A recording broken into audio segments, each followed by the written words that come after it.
I should turn on my camera.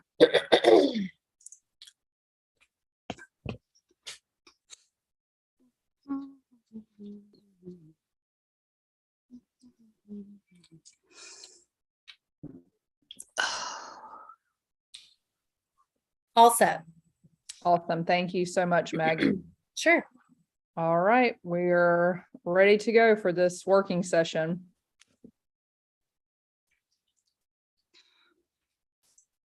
So Kim, do we need to talk through anything before we kind of get started and sorting through the engagement and outreach document? If anyone has any questions, I'm happy to address those, but I don't think that there's anything. I think we can probably dive right into the work. Awesome. So, Laura, do you want to share the screen on that sheet that you made today? I'm about to do that right now. Because I was just going to add on that. Oh, go ahead. Go ahead. Kim, I just didn't want to mess up what you guys had put together. So I just copied and pasted the community engagement and outreach sessions I did share with you guys earlier on this. So we could consolidate and then add on in some areas that we were missing, particularly in our rural areas. So I just wanted to go through these. I'm not sure I've classified them all together that could be together, but I know Kristen and Courtney have both gone through, and I know we had some questions on some, but it stayed true to the suggestions that people put forth. We just felt like that we could combine some of the groups to support this effort. That's fine. If you want to make this your working document, and then we'll transfer it to the council document that we created, we can certainly do that. Okay. So do you guys just want to go through kind of one by one? The items highlighted in yellow are kind of just spread out throughout North Charleston. So I didn't know if we would be able to combine those particular working or engagement sessions, but we can go through and have discussions just to make sure that we're hitting all of the areas that we need to. Yeah. Hold on, y'all. One of the things I wanted to know, because I know some of the ones in yellow were some of the ones I added on there. I wanted to do Shakora Elementary because I feel like the neck is like is a corridor that we often don't do enough to engage. The Community Resource Center is actually right in that neighborhood. I'm sorry. Okay, I'm sorry. It's right in that area. So I would say one or the other. Okay. And I was just, I had shared with Lauren earlier that the reason that I put the Community Resource Center there was because, I'm sorry. Yara, give me 1 second, please. That the Community Resource Center actually does like a food drive where they can, like every Wednesday, where they can capture a lot of folks, like they can put their flyers in the boxes, and that's how they communicate with folks. And it's like 300 people every Wednesday that come get food from there that live in that community. So Shakora was just an effort to pull from that area, but I think the Community Resource Center potentially has a broader reach, and they have space. Like they ran a summer camp this summer, so they have spaces where they can invite people in. And so anyway, so they can help us bring people to the session. And right, which is why we can still host it, or do you think that should be a community outreach one? No, I listed it as community engagement because they are simply allowing us to use their space, and they have a way to publicize it. They will not run it. Got it. So Courtney, I'm going to put Shakora and the Community Resource Center together. Yep, that's what I'd suggest. Does that work for you? And Kim, these are not in order, so y'all don't get confused on this. I tried to like go through, but so this right column is, or the left column is what was provided on your original document. The right column is some of the areas that we can combine. So not a problem. I'll clean this up after our discussion. Sounds good. On that D20 group, I wondered, can we include just reaching out to all of the schools in that area, or do we need to limit it to these? No, so this is kind of this is one area I wanted to discuss. Do we need to do kind of an elementary area? So like Sanders Clyde, since it's on the other side of town, Sanders Clyde is listed on the engagement session in the left-hand column under the original version. So we just need to talk through that. Well, I think given the time crunch that we have, it's probably going to be better to have as few groups as possible, like, a few sessions as possible. So for that, it's still a relatively tight geographic area, and it might be good to just include the elementary schools in that same group. So we'll do all the 20 schools. We'll host it at Burke High School because they had the bigger gymnasium and our auditorium space. Okay. So I will put that before we miss it. Go ahead. I'm just going to ask a question and forgive me. I think it could be that I don't understand the full structure of this portion of the district, but on that, the item for column 2, I think the intent is to invite like all parents to each middle school in those neighborhoods. So would that encompass all of the neighborhoods in the district? No. D20 is a single constituent board district. Okay. Constituent district. So it's a so all of the holdover middle from- schools would not encompass. There are some of those consolidated districts that would need to be add-ons, and that's what you're referring to here. The one at Burke is the peninsula of Charleston mainly, and so it has a high school and it has 1 or 2 middle schools. Is that right? Well, you have James Simmons, which has a middle school. You have Simmons Pinckney, which is a middle and then school. the early college, which is a high school. Yep. And then there's a few elementary schools. Wonderful. Thank you for clarifying that for me. Sure. Sorry if I spoke for you. No problem. So going back up to the middle school feeder pattern, including sponsored charters, what did we want to do for this column? Is this more of an SIC PTA reach? So I have a question about including sponsored charters, and this is because it's going to set expectations for those charters that the district-wide goals are going to impact them, but they have separate boards. They are separate entities, and their boards don't have to answer to us in very many things. So if we set a goal, a reading goal, the charter school doesn't have to follow that reading goal, does it? No.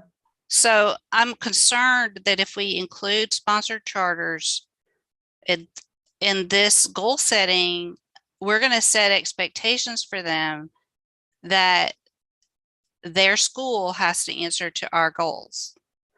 There are some CCSD sponsored charters though. Kim, what are your recommendations here? I didn't write this one, so. Well, I'm talking about the CCSD sponsored charters. Okay, Kim, what do you recommend when it comes to this? So the charters do they fall under Mr. Kennedy's guidance and under your guidance as a board? No. No. They have their own board, so they're still in Charleston County schools. Yeah, but they do align frequently with things that we do. But they wouldn't necessarily have to follow the goals and guardrails set forth. And are those charters a part of our boundaries? Well, that's where I feel like our it's neighborhood boundaries. Well, they were in the neighborhoods. That's true, but it's really complicated. We are really functioning as a sponsor by funneling state funding to them. And we have to hold them accountable. We have very limited ability to hold them accountable. And so, yes, often they align with us, but not always. And when parents from a charter school come to me as a board member, I always have to say to them, you have to talk to your own board. I can't do anything about your principal, your teachers, our superintendent really can't do anything about your principal or your teachers. You have to go to your own board. And that's where I'm concerned if we allow them to have expectations that this process will impact their charter school, that could be problematic down the road. My initial recommendation would be to include just the CCSD schools themselves. I will go ahead and touch base with the board member who made this recommendation and to better understand their thinking here, and as well as touch base with my team. If that recommendation changes, I will let you know as soon as possible. I will say this recommendation probably happened because we do have students that start out, say, in our elementary schools and transition into a charter middle and high school. So I'm assuming that they wanted to see kind of alignment community-wide and weren't necessarily thinking about kind of like the political implications of two separate boards. And that, I mean, there's got to be a way to reach out to those parents who expect to maybe transition to another school. I'm just not sure if it should come through this charter school specifically. I don't know. That's a tough. Potentially, if you go back for a recommendation, we could do a charter school listening session and somehow kind of shift the script and saying, this is what CCSD is doing. You guys have separate boards. So they don't necessarily have to follow the goals and guardrails that the district or the board is going to set forth. So if that comes back, we could potentially just separate the charter schools into their own listening session or engagement. Okay. It might also really be helpful for us to understand what would draw them back to a regular CCSD school, for instance, having that separate session, to be honest. Can I ask a clarifying question? Are we in this conversation, are we now saying to circle back to them later or to actually hit them during this process? I think during the process. Is that what you were suggesting, Kim? Kim is going to come back. My recommendation currently is to not include the charter schools, to just include the schools that lie under your realm of responsibility. So those that you serve. I will reach out tonight and get back to you as soon as possible regarding if that recommendation changes based on feedback I receive from the board member and my team. Fantastic. Thank you. I also not sure it's possible for us to do every middle school in the district, but what you'll see on this recommendation list is that consolidation. So Simmons Pinckney is a middle school, James Simmons has a middle school, so they'd be included. We could do the same for North Charleston and kind of all areas to include the middle schools in the broader conversations. Is there any reason that those should be separated in your mind? So that sort of goes with the middle school feeder pattern idea, right? Yes. Okay, so then elementary parents could be invited to that. Right. That would be the intent. Yeah. Mm-hmm. That sounds great. Okay. As long as you have a space large enough to accommodate. I think in most cases we should. Areas. Okay. And so does that mean the SICs and PTAs would be folded into those middle school feeding patterns? I wouldn't think so. I think we should hold a separate meeting listening session for the SICs and PTAs because they're so closely involved with the schools that they might have some different input that we're not hearing from like the broader community. So I think let's hold theirs separately and just reach out to all the SICs and PTA members and hopefully try and solicit at least 2 representatives to come. With D23, I'm wondering, would it be unreasonable to pair them with Johns Island? They're pretty far in distance Okay, geographically, it's not good. Okay, geographically. okay.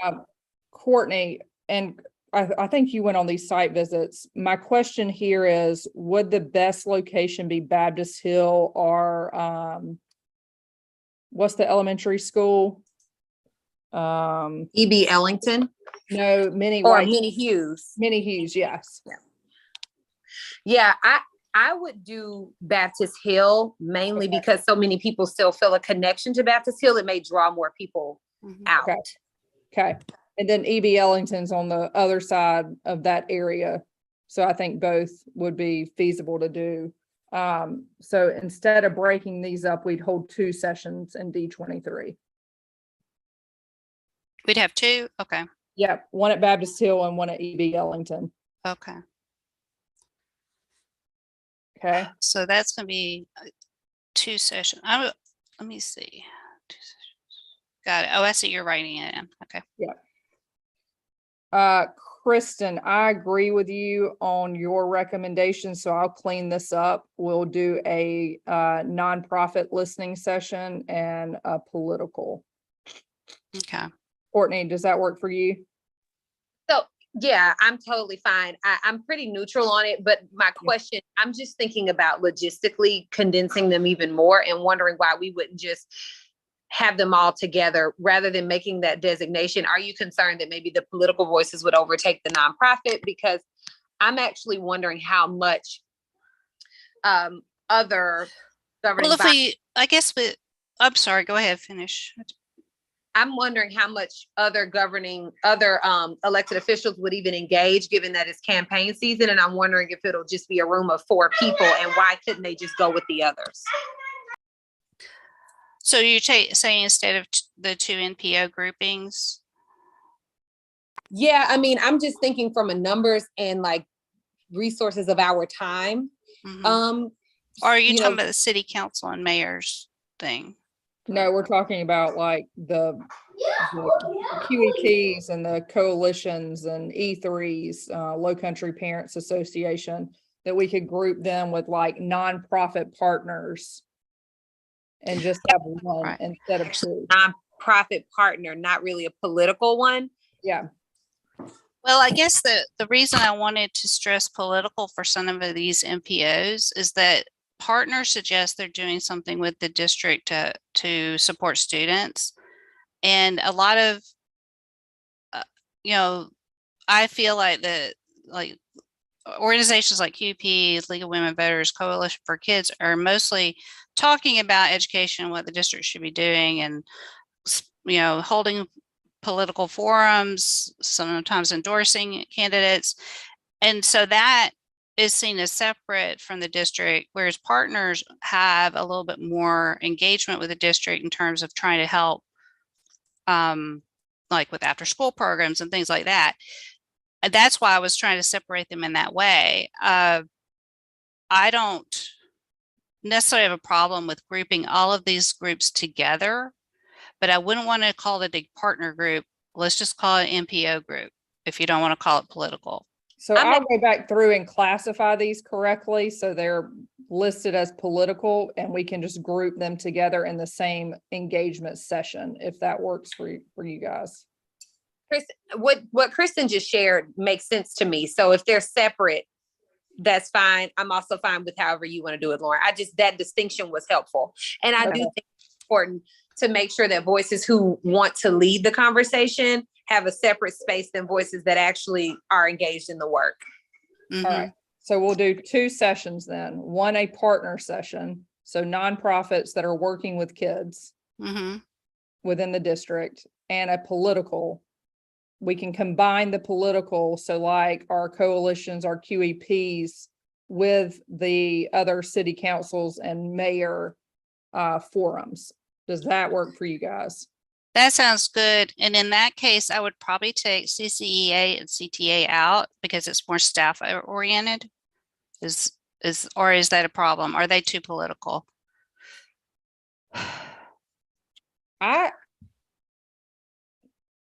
Because I would put them maybe with the teacher group that we have. Okay, That had that note down there, and I was just saying we could put CTA and CCEA there. okay, we'll do that. And that way it's just, I think it's a little bit cleaner. So CTA and then what is it? CCEA. Okay. Mhm. All right. Next, going down to businesses. So we'll do a broad call out to businesses. I know the Rotaries get tricky because they have their own, this was originally listed both in engagement and in the outreach section. And I know they get tricky because they hold their own meetings. We Mhm. can certainly send the invites out, but I want to be respectful of the board member that put this down. But I don't think we'll be able to hit all Rotary meetings. Oh, no, I didn't think. Yeah, that would be difficult. So Cam, what's your feedback for the Rotary meetings? I would recommend that you include as many of the meetings as that will fall into the window of time that we have as possible, depending on their schedules. And then those Rotaries that are not included or will not fall into that time frame, I would make an effort to invite them to other sessions and provide that invitation to their members and the individuals that would typically attend their meetings. Okay, so we will keep the separate and then we'll go from there based on signups. Okay. The school board candidates, we know we already have that listing session scheduled for Friday, September 23rd. I believe that listening session is from 1 to 4 and we'll get that out as soon as possible. One thing I just wanted to bring up while we're doing some scheduling with this particular session, do you guys see it being of difficulty to school board candidates if parking is provided that we hold their pre-training sessions and the listening sessions at the district in the boardroom? So Thursday, Friday, and Saturday, there are there's training sessions and we are doing a listening session on Friday.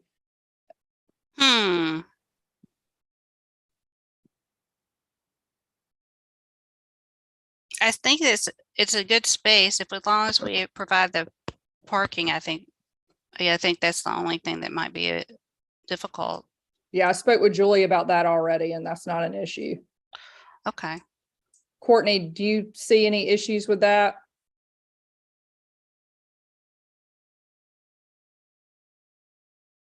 Oops. Sorry, I'm here.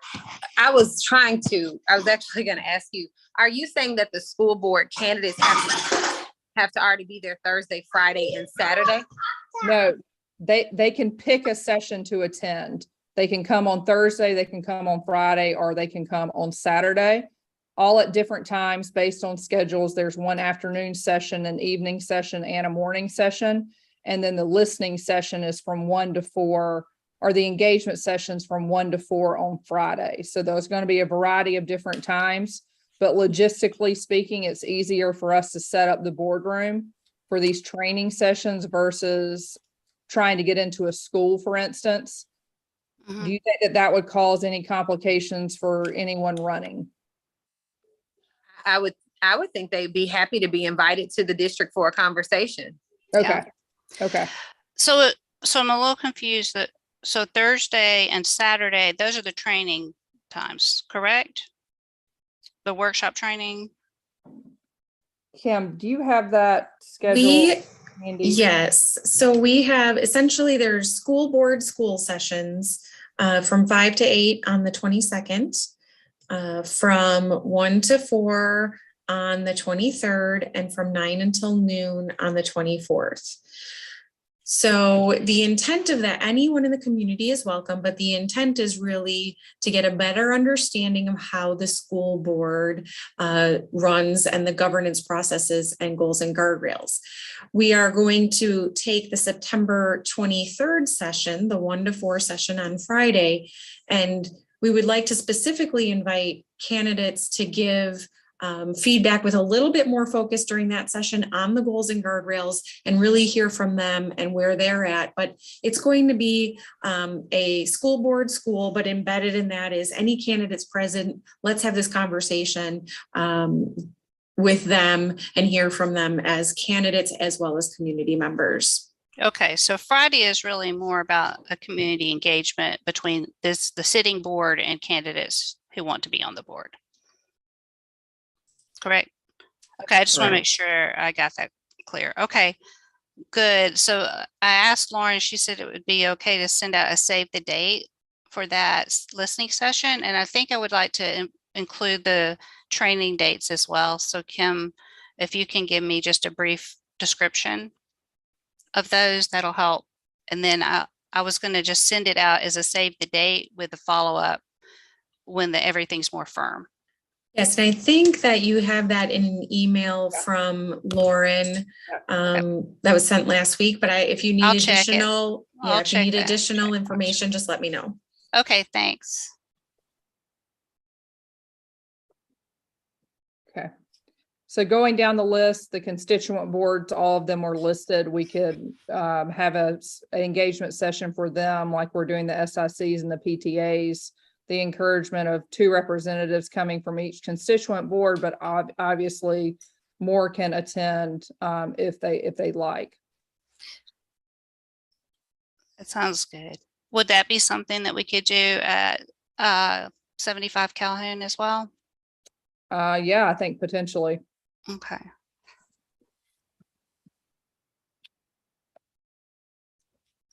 The next group you have, I like that idea of the booster clubs. But I think we need to make sure we have something from West Ashley. This looks real heavy east of the Ashley to me. So we did not have a West Ashley participant from as far as a board member provide feedback on this. So we need to figure our Mount Pleasant representatives put these forth, and so that's why I combined them. Is there any way that we could do West Ashley High School or the CAS just because they're all centralized there? West Ashley is pretty big. I feel like that Glenn McConnell exit is kind of. Yeah, I think that would be a great location. So the areas that weren't included based on board member participation are included at the end of this document. So we'll go through and identify locations for those areas. Okay. Next up is the Teachers of the Year, CTA, CCEA. Is there any additions to this group? Obviously, we'll do a broad call out to teachers. I think that would be good. I think the main thing will be trying to decide where to have it. That's going to be a good size for it. Probably one of our bigger auditoriums. So one of our high school areas, one of the CTE facilities. We've already discussed our city council and mayors. Our MPO groups will be included with our the political. Got it.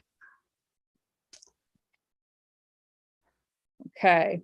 I spoke to Craig Askew, a former CCSD board member, about a good facility to have it in Awendaw.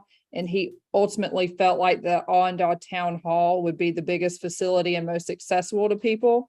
So I'll reach out to them as soon as, does that location work for you guys? That sounds fine. Okay. All right, here's West Ashley. So this is one of our bigger geographic areas, as Courtney mentioned. Where do we need to hit in West Ashley? So I've been to the C.E. Williams South Campus, and the auditorium is pretty big. I don't know if the high school, which is right next door, has a bigger one. I assume the CAS, which is also there, it has one similar to North Charleston High School. So any of those would provide a big enough space. And so should this be like the whole feeder pattern? Should we, and I guess what I'm asking is, should we have more than one in West Ashley? Should we have one that's really focused on the parents of this feeder pattern? So Or in another, I don't know if it should just all be community and parents, or what do you think? So our CAS and our West Ashley High School were kind of in northern west, or the north portion of West Ashley, potentially like St. Andrews, which is closer to town. So that would serve like our Avondale or Windermere, potentially some James Island. Parents could come over. So I'm thinking if for geographic purposes, we either go with the CAS or West Ashley High School for one, and then the St. Andrews. Where is St. Andrews exactly? I get. So St. Andrews, you know where right when you come over the bridge, where Earth Fair is, St. Andrews is in that neighborhood. Oh, yeah, that would be a very good area to draw James Island. Yeah. I think that's a good idea. Okay. Perfect. that. So we'll do St. Andrews and either the CAS or West Ashley High School. Okay. Okay. All right. James Island is another location that was not added to the list. I put James Island Charter originally just because it's the only high school in James Island, even though it's a charter school. That's where all the students from James Island go to school. But we could change locations here. We could offer two options. They also have one of the bigger facilities from an auditorium or gymnasium perspective. The library is over there too, right? There's a library. I don't know how the newer libraries have pretty big auditorium space or pretty big community meeting space, but that might not be adequate for breakout sessions. I mean,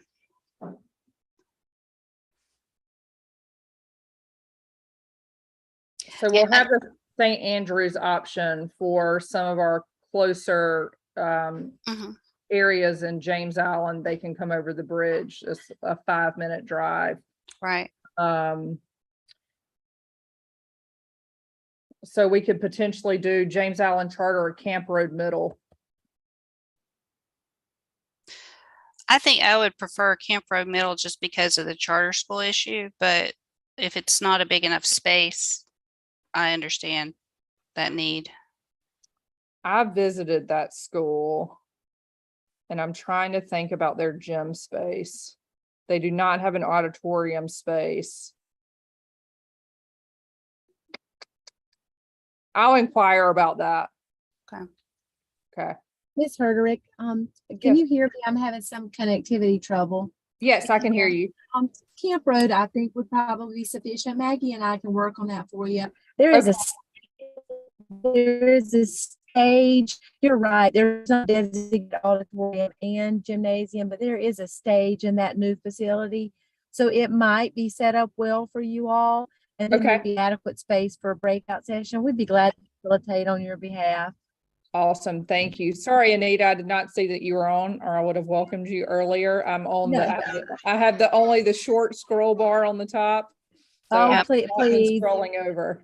Don't dare worry. I came on a few minutes late from another session. And I've been listening. Most of these facility issues, as you know, we'll be happy to help coordinate. I think all the ideas you all presented so far well aligned with what we would recommend based on proximity in the community and the space inside of this facility. Okay, wonderful. Thanks, Anita. Absolutely. And then hitting over to our Johns Island. I put St. John's because they're close to Angel Oak. They have that bigger space since they're a high school, and then Mount Zion, which is just on kind of the other side of Johns Island. Any objections there?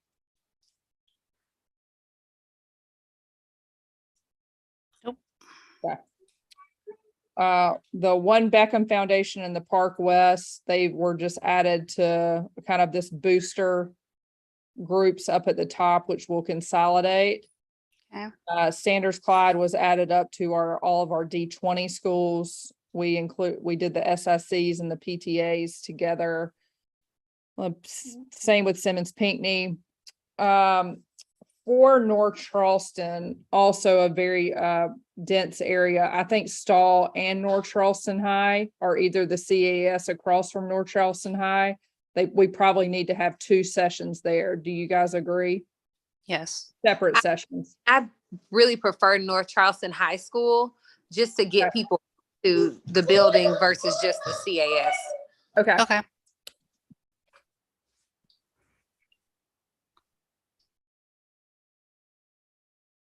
Any other locations in North Charleston that we have not considered that are kind of outliers and are not in the vicinity of either of these high schools that would be difficult? I know we have Shakora in the community center. The only thing I'm thinking about is like the area where like Deer Park Elementary is, like Otrano Road. That's kind of, you know, they could conceivably get to Stall, but it would have been nice to have something over in that area. I had thought, I didn't add like Mount Moriah Church because I didn't get a chance to talk to them, but I know that they support education. There's not a high school over there. There is Deer Park. Mhm. I'll be honest, I'm not as familiar with, I know we did the tour, but I didn't remember what auditorium in there or not. No, they don't have a big space. Northwoods Middle might. I haven't been there. Oh yeah, Northwoods Middle is pretty They large. did. See, 'Cause that's Northwood Middle used to be a high school, correct? yes, but that's also really close to Stall. I mean, it is sort of central. Right. Anita, what are your thoughts on this as far as space and reaching? In geography. Yeah.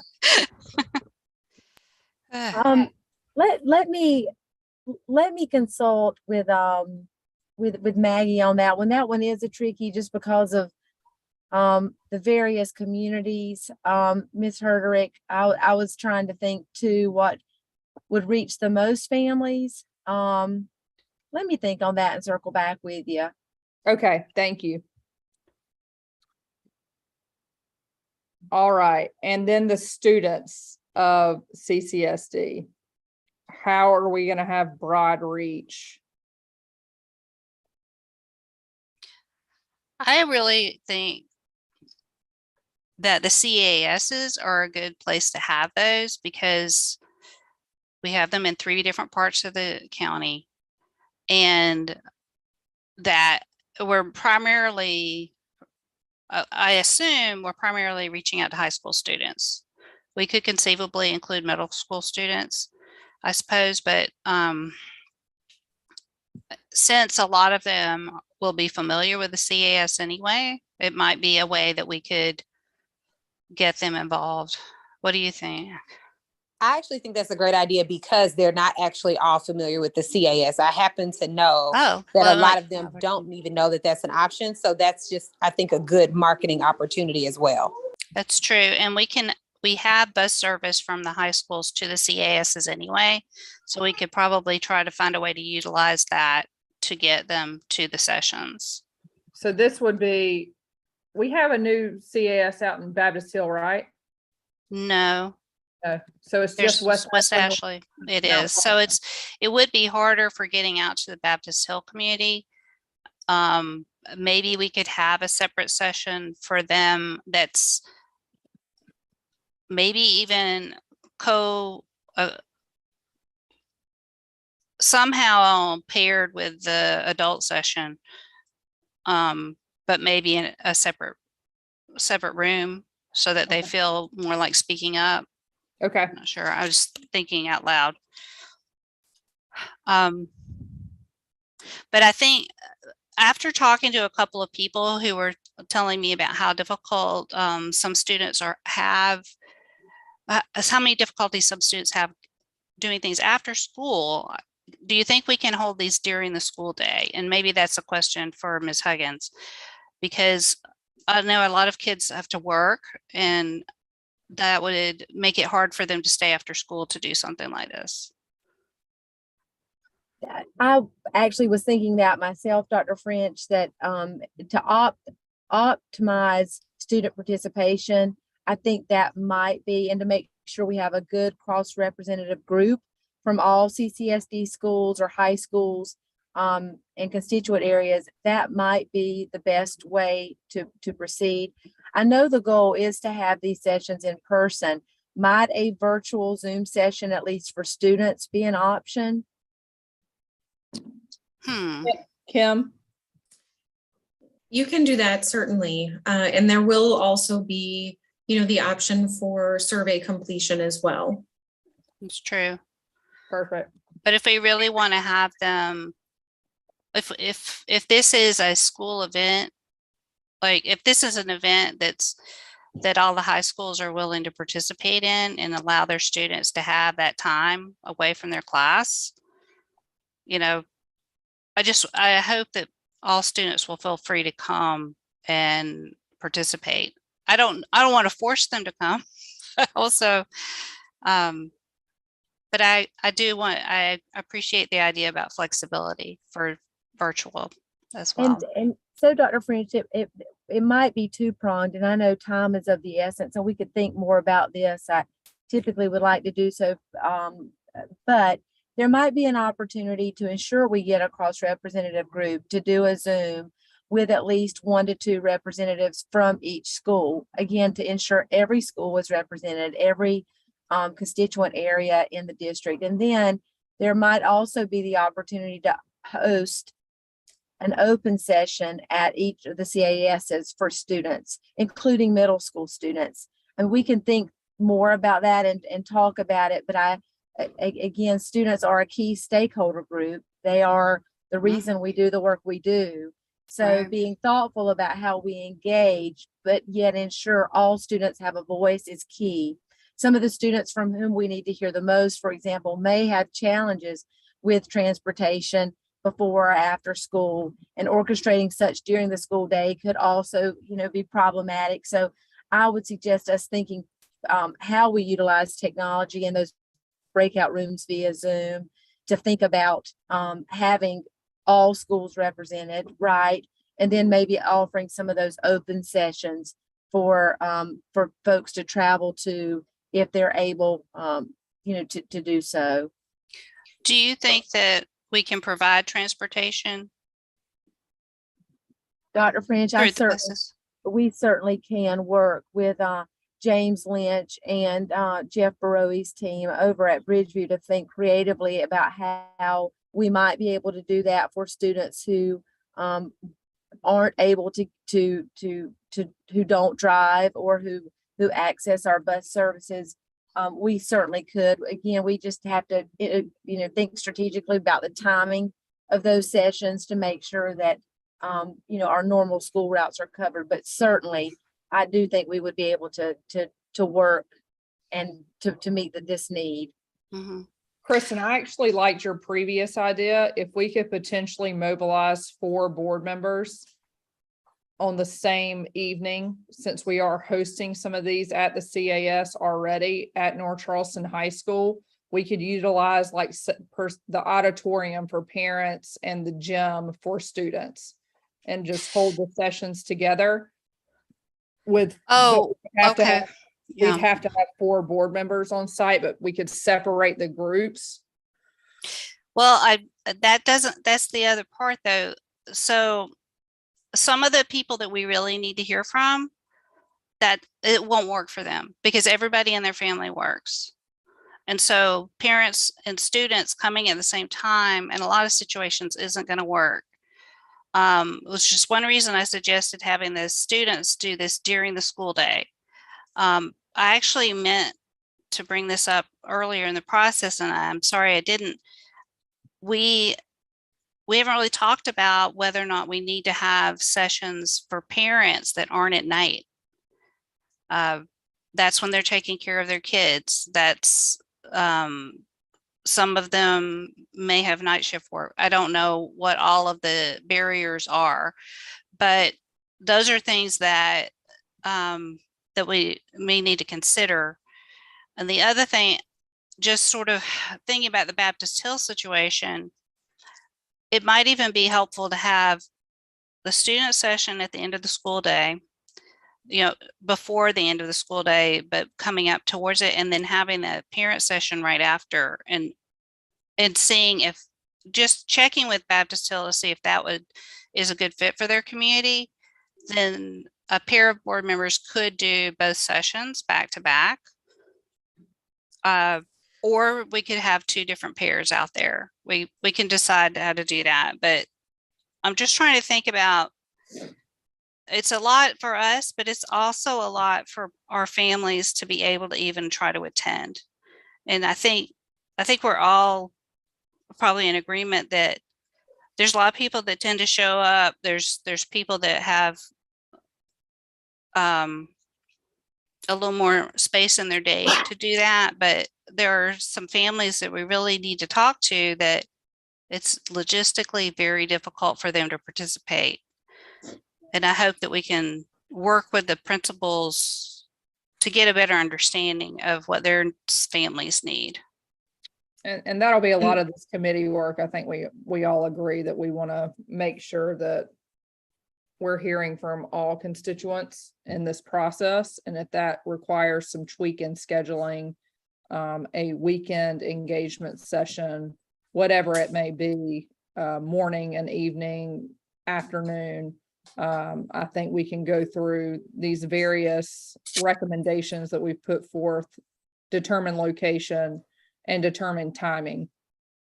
And I would just like to lift up, we've mentioned some of the logistics regarding the human logistics of board members and potentially district leaders from the standpoint of the facilities and whatnot, but we haven't mentioned the resources around servicing our English language learners.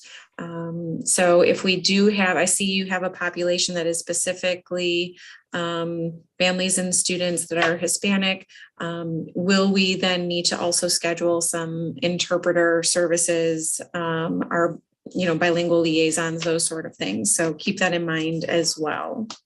So Maggie already has that on her radar of including translators at a variety of locations. So they're already prepared for that to support in that way. Thank you so much, Maggie. I was going to ask about this, and I put a note in the file, but it's kind of far down. I had heard about a district that was doing similar community engagement, and I don't know if we have the capacity to do this or not, but would it be possible to rent the earpieces that people wear that does instant translation during conversation, so that people can, sitting at a table working together, can really talk to each other? Dr. Rancho, we can certainly look into that. I've got that on our notes for to work on it with our internal teams. Okay. You're right. Those resources would make that process more authentic and allow people to engage at a higher level for sure. Thank you for doing that. Yes, thank you, Anita. Yes, ma'am. So we've made it through for our engagement sessions. I think that geographically we've hit various areas in the district that are of importance. If we need to make some tweaks, we can certainly do so, but we'll start working with Maggie and Anita's team to identify locations and start the scheduling process. So Lauren, I've tried to do a quick count, and I'm probably off one or two, but I think we have about 20 to 22 sessions if we include a Zoom for the students, or if it's separate. So that is the only thing that we got to figure out. Do we have time to do that? Do we have capacity to do that? Well, thankfully for some of the majority of the outreach sessions that we put down, we have been able to consolidate into our engagement sessions by inviting them to those. So KTM would be up with our partner groups. Charity ministry will be up with our partner groups. Charleston, that would mention that the city council will be in that political. All of our constituent boards will be grouped together. E3 is up in our MPO partner group. But so the E3 event was a parent engagement opportunity. So oh, is that a community outreach then? it was community outreach. What I'm Okay. saying, structure of that event is a parent engagement event. Okay. So that one should not be lumped with anything else because it's not talking to a partner organization, but it's talking to families. Okay. I will, I'll clean this up when we're done. So even with the consolidating that you're talking about, Lauren, that's where I counted 17 community engagement meetings and 3 to 4 student meetings. So that's about, 21. Well, we're ultimately not gonna know until board members sign up. Of That is a fair point. need to eliminate or consolidate, you know, best case scenario, we get 2 board members to sign up for each session and divide and conquer. Worst case scenario, we're going to have to continue to consolidate this list. So this is what we'll be meeting about Monday prior to our Right. committee of the whole meeting. So this list, when we get it cleaned up, I'll get it over to Kim and the committee. Then it'll be sent out to board members for sign up on Thursday, due by Sunday. So we'll have this in hand to see what is possible. And then we'll make adjustments. That sounds good.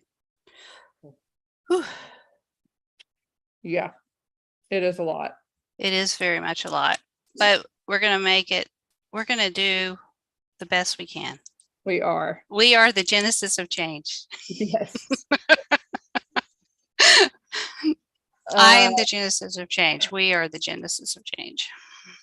The neighborhoods associations, there are a lot of them. Potentially what we can do here is make sure that they're included in our engagement sessions based on the areas. So for D20, for instance, I'm reaching out to the East Side community, the Bridgeview community, and ensuring that we can get them on site for those engagement sessions. So we just need to work on compiling a list. And I would think that Dennis would have that list from the district. Yeah, it's possible. I have pretty easy access to the North Charleston Neighborhood Association list, and they actually have a presidents meeting every month. And we could even ask if they wanted to invite a couple of board members to one of their meetings as another form of outreach, but we can make sure that they have all the information about the meetings in the North Charleston area to try to encourage participation as well. Great. And one thing I spoke with Anita and Maggie about as well is if we could take out ads with, say, some of our local newspapers, with some of our media partners, and list all the sessions that we're having once they're confirmed. Oh, that's a great idea. That way people do have that kind of broad look. Oh, I can't make it to the CAS in West Ashley, but I could make it to St. Andrews. So for people to have that full list at their disposal. So when we get all these, we'll do our best to make sure that we have a broad reach. Great. I think the same with our HOA groups. It's going to be incredibly difficult to hit all of them. So based on the areas that we're in, we can make sure that they're included in those invitations. Yeah, I agree. Use I their will- organizations to network. Right. I will keep all the Rotaries separate at this point, and they'll be listed under our outreach sessions. Can they just be, given what we were talking about with the HOAs, would it be better to ask the Rotary Club leadership to send out invitations to their membership,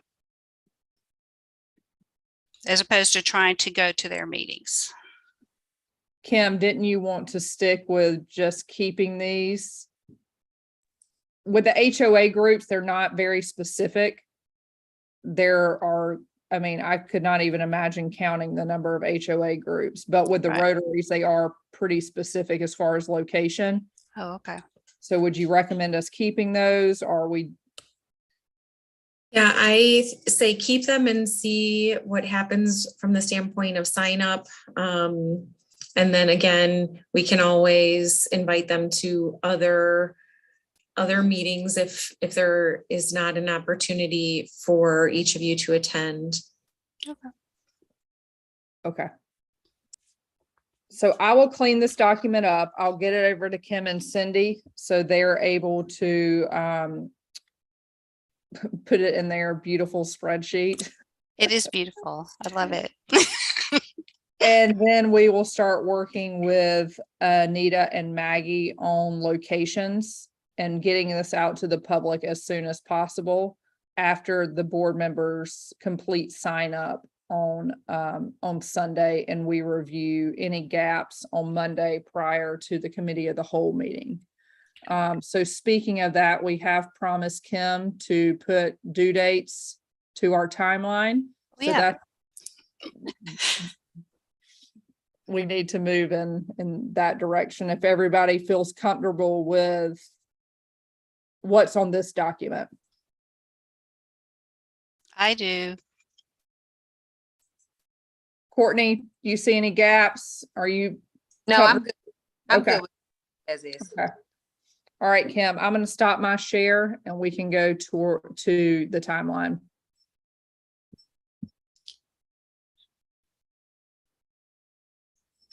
Hey. And forgive me, I thought I had it open already. No worries. Miss Herderick, I am gonna have to hop off in No worries. to walk into a school. So I am available if you all need to connect with me afterwards. I'll stay on for as long as I can. I'll connect with you and Maggie based on this timeline, and we'll go from there from a scheduling perspective. I'm incredibly grateful and appreciative. Thank you all. Thank you, Anita, for being on. All right. I think the dates that we wanted to circle back to were these here in the finalized sessions section in the last portion of our work. So this is just for outreach, or is this for the engagement as well?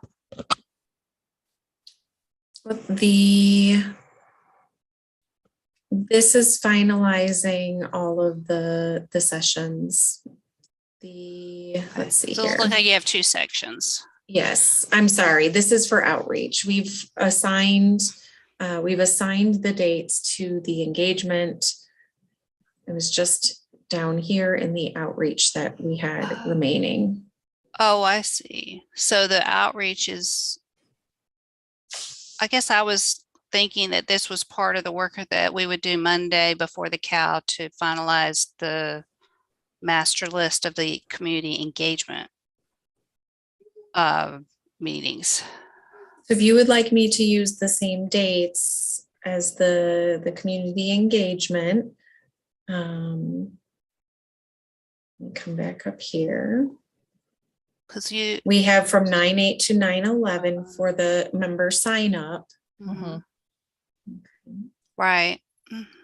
Yeah, I think we use the same dates, and then That makes sense. we'll And then we get. have the member sign up for outreach Mhm. listed as the same, the 8th through the 11th. Yep. And then But do we not have a finalized sessions for the engagement? Is there not a section for that?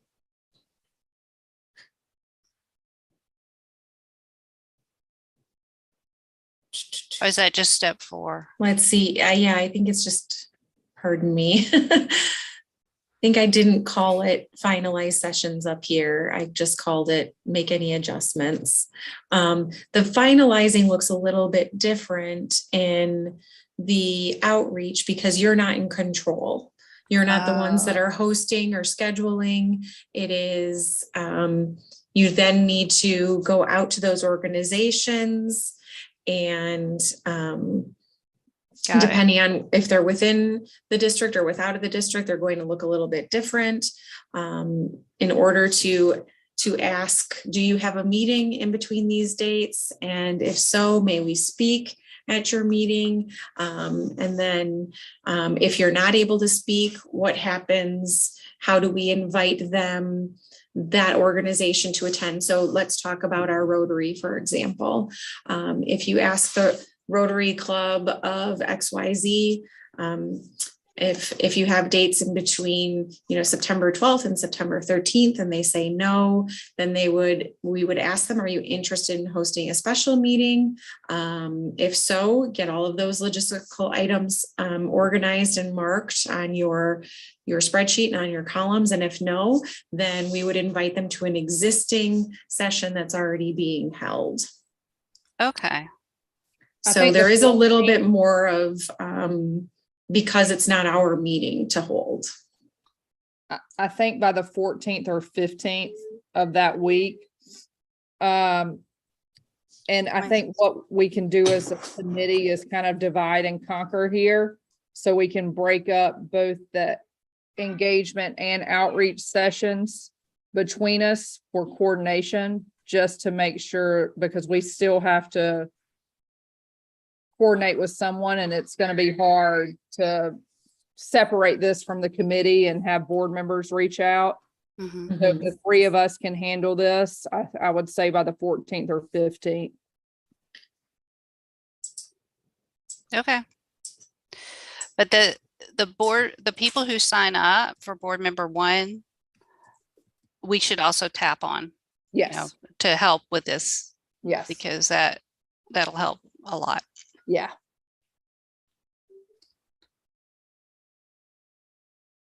All right. Anything? Courtney, Yes. Yes. do you want to discuss the superintendent search? Oh, I should probably, I'll bring up. So after reading the document that Kim shared, and thank you for that, Kim, just to share sort of the CGCS approach. The one thing that I can see is that we did not do the initial step that they recommend, which is sort of course, engaging you all, because we hadn't engaged you all at that point, but including in that engagement piece, legal counsel, just to make sure that we're doing everything by the book and sort of scoping out the timeline, what we want the process to look like and everything else, so that we give that to the search firm once selected. So my thought was to stay on track to at least get something packaged and ready to hand off to the next board. It would be important to, one, go ahead and engage like Dwayne, for instance. I'm trying not to like reinvent the wheel and like identify an attorney or legal counsel that we already use that knows the process. Dwayne is definitely that, and invite him into one of these meetings to talk around, us identifying what is the timeline that we see this happening. Obviously, we want somebody in seat by the end of this school year. So what does that timeline for search process look like? Also, what components do we want to include? Community engagement, how many sessions, et cetera. And then present that as a package to the board at the end of the month to approve and vote on the process itself. And then select the firm by the October meeting. And the firm will have been given all of this information.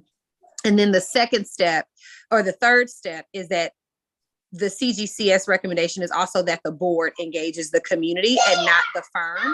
And so we could spend some time designing what that looks like, just to give a fuller package or not. I'm just trying to be thoughtful about how much we actually have time to accomplish. But I think the two big things are identifying a firm based on the process that we'd already gone through, and getting clear on the process, so that firm is sort of marching to the beat of the board, which is marching to the beat of the community. Yara, give me a second, please. I'm sorry. We got a fake birthday party going on. It's 3-year-old world over here. Yara, thank you. And Courtney, the new board would lead the community sessions for the superintendent search. Correct? Yes. Okay. So the thought is that we would stop at identifying the firm and figuring out the process. And I think that I know a lot of the concern has been like not overreaching, but I think it's really important to give the new board a very solid coming out of the blocks, and then letting them do the pieces that are like the character of the search, which is developing the profile, obviously making the final selection. But we've done sort of the business side that needs to just be ready, get them going. That seems fair. Kim, is that in alignment with this process for us to add in? So can we ultimately include Dwayne in a separate working session so he can start preparing? Certainly. Is this committee the right committee to have those conversations with? Do we need to talk to Reverend Mack regarding, does he need to give, or does the board need to give approval that this is the committee that's going to handle this process, or at least move it forward for recommendation? It's a good point. We need to figure that out. The only if we do one, that's totally fine. We can talk to Reverend Mack and see if he wants to form a separate ad hoc committee. I can also bring that up on Monday to the rest of the board to see if they feel comfortable. If not, we do have a special call meeting at the end of next week. No, that's Monday now. So never mind. That won't work. That won't work. We would be waiting until the business meeting to even start the work is the only thing I want to name. And it's not impossible. Obviously, we could just put the voting of the timeline and the search firm on the same day, but just wanted to lift that up, that we would miss that deadline because we can't vote on it, in the interim, unless we called a special call meeting. And I'm just not sure it's urgent enough for that. Yeah, if the board is okay with this committee making that recommendation, then certainly go ahead and do so. I just don't know. I wasn't a part of that the other committee's work or the creation of that or dissolution of that. So I'm not quite sure how to guide you in that, but certainly if they have the appetite to take the recommendation from this committee, then I would say absolutely. So Kim, the previous ad hoc committee did identify 3 firms. So it's down to 3 from, So we just didn't take action based on that recommendation. Well, the ad hoc committee dissolved and I think it just. I think part of it was that it was the time of that, those 3 being recommended to us and the training that we were doing. It began to seem that we wanted to make sure that the training would help inform that process as well. And so I think that's part of the logistics there. So yeah, if they've already done the work to make the recommendation, then it just needs to be added to your work to review that recommendation and make a decision. So it really isn't going to be a recommendation from this committee. It's already been recommended and just next steps need to be put into motion. Right. Okay. So, and I think it would be good, Courtney, especially since you noted that part about the legal help, if we make sure that that gets put on the agenda packet for the discussion of SOFG stuff going forward, that might be helpful to everybody. And you might have a note in the background that says, please note pages such and such. So if people don't have time to read the whole thing, even though it's not that long, it's a very good document. Are you making a request to add it to board docs? Yes. Okay, I can take care of that. Thank you. Awesome. Well, ladies, man, productive meeting. Yes. Yes, thank you for all that you are doing on behalf of the students in Charleston. Yes, Kim, I'll get this document cleaned up and over to you so we can get it out to the board on Thursday for sign up. And then ladies, we need to identify a time that we can meet before or after the cow on Monday to sort through the list, preferably before the cow, just so we're putting the correct information out to the public. So let's, I'll text everyone offline so we can find a time, and Kim, I'll get you that information. Very good. Thank you so much, everyone. Thank y'all. All right. Bye. Bye.